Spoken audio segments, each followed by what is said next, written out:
নমস্কার বন্ধুরা, পম্পার কিচেনে আপনাদের সকলকে স্বাগত। আজকে দারুণ একটা উপকারী শাকের রেসিপি আপনাদের সাথে শেয়ার করব। এই শাকটা যদি হাতের কাছে পান ভুলেও অবহেলা করবেন না। এই শাকটা দিয়ে নানা রকমের রেসিপি বানানো যায়। তার মধ্যে আজকের যে রেসিপিটা আপনাদের সাথে শেয়ার করব আশা করছি আপনাদের ভীষণ ভালো লাগবে। আর এই শাকটার নাম হলো গিমা শাক বা গিমে শাক। আপনারা যদি অন্য কোনো নামে চেনেন তাহলে আমাকে কিন্তু কমেন্ট করতে ভুলবেন না।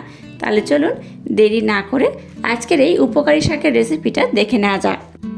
আজকের দুর্দান্ত স্বাদের এই শাকের রেসিপিটা বানানোর জন্য এখানে দেখুন বেশ আমি এই শাকটা নিয়ে নিয়েছি। এই শাকটা দেখুন, এই শাকটার নাম হয়তো অনেকে জানেন না, অনেকে হয়তো জানেন।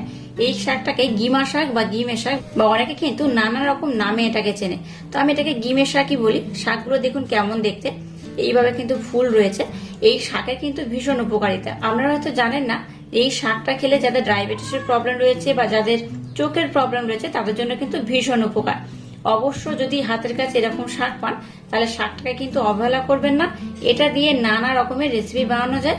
আর একটা কথা জানিয়ে রাখি, এই শাকটা কিন্তু একটু তিতো হয়। এই তিতো শাকটা কিন্তু নানা রকম ভাবে আমরা রান্না করতে পারেন। আর এই তিতো শাকটা খেতেও অপূর্ব হয়। আজকে যে রেসিপিটা বানাবো আশা করছি আপনাদের ভীষণ ভালো লাগবে। খুব কম সময়ে রেসিপিটা বানানো হয়ে যাবে। আর এই রেসিপিটা শেয়ার করতে করতে আমি আপনাদের বলে দেবো এই শাকের কত কি উপকারিতা রয়েছে। তো চলুন প্রথমে শাকটাকে আমি কেটে নেব। কিভাবে কাটতে হবে আমি প্রথমে আপনাদের দেখিয়ে দিচ্ছি। দেখুন, এই দেখুন একটা শাক নিয়েছি। শাকে এই যে ডাঁটাটা রয়েছে, এই ডাঁটা কিন্তু আমি ব্যবহার করব না। এটার গা থেকে এইভাবে যে পাতাগুলো রয়েছে আর ফুলটা রয়েছে দেখুন, এটাকে আমি নিয়ে নেব। এই পাতাকে নিয়ে নিলাম। আর একদম মুখের দিকে যে কচি মতো যে ডাঁটা রয়েছে এটাকে আমি কিন্তু নিয়ে নেব এইভাবে। আর এই যে মোটা শক্ত ডাঁটা রয়েছে এটাকে কিন্তু আমি বাদ দেব। আর একটা দেখিয়ে দিচ্ছি দেখুন, এই মুখের থেকে একদম সরু যে ডাঁটা রয়েছে এটাকে নিয়ে নিলাম। আর বাকি পোর্শনে যে পাতাগুলো রয়েছে আর যে ফুল টাইপের যেগুলো রয়েছে ফুল আর পাতা সেটাকে আমি নিয়ে নেব। এই দেখুন, দেখতেই পাচ্ছেন এইভাবে কিন্তু সমস্ত পাতাগুলোকে আমি খুব ভালোভাবে ছাড়িয়ে নেব। দেখুন গিমা শাকগুলোকে কিন্তু আমি খুব ভালোভাবে কেটে নিয়েছি। দেখতেই পাচ্ছেন কেমন করে কেটেছি। একদম কিন্তু পাতাগুলো নিয়েছি আর মুখের পোর্শনে যে সরু সরু ডাঁটা রয়েছে সেটাকে আমি নিয়েছি। দেখতেই পাচ্ছেন এইভাবে নিয়েছি। এবার এই শাকটাকে আমি খুব ভালোভাবে ধুয়ে নেব। এবার দেখুন এরকম একটা সসপ্যানে আমি জল নিয়ে নিয়েছি। আর দেখুন এখানে একটা আলু নিয়েছি। আলুটাকে দেখুন এইভাবে টুকরো টুকরো করে কেটেছি, একদম পাতলা পাতলা করে স্লাইস স্লাইস করে এইভাবে একদম পাতলা করে কেটে নিয়েছি। কেন পাতলা করে কেটেছি আমি আপনাদের জানিয়ে দেব। জলের মধ্যে আলুটাকে দিয়ে দিলাম।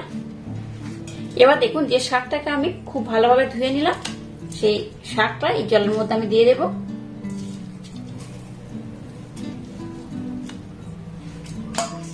দেখুন এই জলের মধ্যে শাক আর আলুটাকে আমি দিয়ে দিয়েছি। এবার এখানে আমি সামান্য পরিমাণে লবণ দিয়ে দিলাম।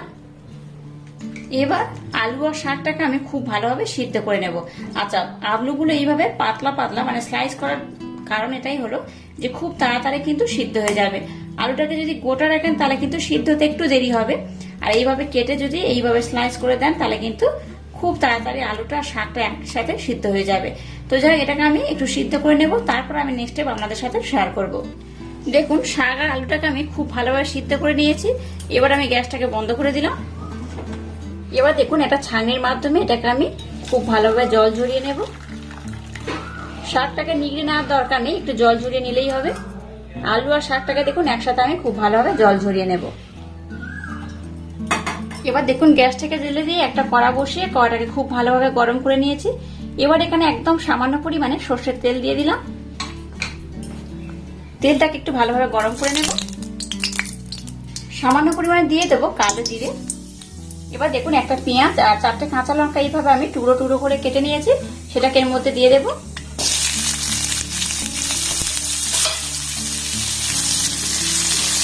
এবার পেঁয়াজটাকে একটু হালকা লাল লাল করে ভেজে নেব। দেখুন পেঁয়াজ আর লঙ্কাটাকে একটু হালকা লাল লাল করে ভেজে নিয়েছি। এবার এখানে 1 চামচ পোস্ত দিয়ে দিলাম। পোস্ত দিয়ে আবার এটাকে একটু নাড়াচাড়া করে ভেজে নেব।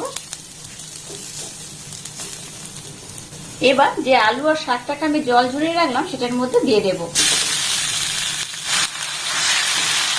এবার গ্যাসের ফ্লেমটাকে একদম লো রেখে এটাকে কন্টিনিউ নাড়াচাড়া করে কষে নিতে হবে। এই শাকটা কিন্তু ভীষণ উপকার, আমি আগেও আপনাদের বলেছি। এই শাকের জন্য কিন্তু চোখের নানা রকম প্রবলেম ক্লিয়ার হয়। তো যাদের ডায়াবেটিস প্রবলেম রয়েছে তাদেরও কিন্তু তাদের জন্য ভীষণ উপকার। অবশ্যই এই শাক হাতের কাছে পেলে কিন্তু কোনোদিন অবহেলা করবে না, কোনো না কোনো রেসিপি আমরা বানিয়ে নেবে। এই শাকটা দিয়ে আজকের একরকম রেসিপি আমি আপনাদের সাথে শেয়ার করছি, এটা দিয়ে কিন্তু আবারও অন্যরকম রেসিপি আমি আপনাদের সাথে শেয়ার করব। আশা করছি আপনাদের ভীষণ ভালো লাগবে। যাদের ঘুমের প্রবলেম রয়েছে তারাও কিন্তু এই শাকটা নির্দ্বিধায় খেতে পারেন, ভীষণ ভালো, স্বাস্থ্যের জন্য ভালো। একটু তিতো ভাব থাকে কিন্তু খেতে দুর্দান্ত হয়। এবার এখানে অল্প করে লবণ দিয়ে দিলাম, আগে যেহেতু আমি লবণ ব্যবহার করেছি তাই অল্প করে দিলাম। লবণটা দেওয়ার পর আবার এটাকে আমি কন্টিনিউ এইভাবে নাড়াচাড়া করে একটু কষে নেব। দেখুন গ্যাসের ফ্লেমটাকে লো টু মিডিয়াম রেখে শাক আর আলুটাকে দেখুন খুব ভালোভাবে আমি কষে নিয়েছি। আর এইভাবে কিন্তু এই শাকের আপনারা ভর্তা বানিয়ে নিতে পারেন, দুর্দান্ত খেতে হয়। দেখে বুঝতে পারলেন আজকে কিন্তু এই শাকটা দিয়ে আমি ভর্তা বানিয়েছি। এই গিমে শাক বা গিমা শাক অবশ্য কিন্তু হাতের কাছে পেলে অবহেলা করবেন না। আবারও বলছি, নানা রকম এইটা দিয়ে কিন্তু রেসিপি বানাতে পারেন আর খেতেও অসাধারণ হয়। গরম ভাতের সাথে যদি এরকম একটা ভর্তা থাকে, হালকা একটু তিতো লাগে ঠিকই, কিন্তু দেখবেন সব ভাত খাওয়াই হয়ে যাবে, অসাধারণ টেস্ট হয়। যাই হোক, এটাকে আমি খুব ভালোভাবে কিন্তু কষে নিয়েছি আর এটা একদম রেডি হয়ে গেছে। আপনারা তাহলে এখানে কিন্তু একটু শুকনো লঙ্কা বা ভাজা লঙ্কা এখানে ব্যবহার করতে পারেন। তবে আমি একদম গরমের সময় একটা হেলদি ভর্তা রেসিপি আমাদের সাথে শেয়ার করলাম, কম তেল মশলা দিয়ে বানানো। আশা করছি আপনাদের ভীষণ ভালো লাগবে। এবার আমি গ্যাসটাকে বন্ধ করে দিলাম। আজকের এই রেসিপিটা যদি আপনাদের ভালো লাগে তাহলে চ্যানেলটাকে লাইক, শেয়ার, কমেন্ট এবং সাবস্ক্রাইব করবেন আর পাশে থাকা বেল আইকনটা প্রেস করে দেবেন। তাহলে আজ টাটা, আবার দেখা হচ্ছে নতুন কোন রেসিপি নিয়ে।